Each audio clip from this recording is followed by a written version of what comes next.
Так, вот мы сделали камин наш. Нарядили уже елочку. Я ее перекрасила чуть-чуть, нарядили. Фотографии потом, конечно, уберем. К Новому году поставим другой декор. А так вот, камин готов.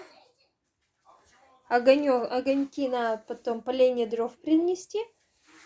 И потом к Новому году уже доделаем. А так вот у нас получилось такой новогодний небольшой декор. Ну, еще доработки требует, но, в принципе, самое основное мы сделали.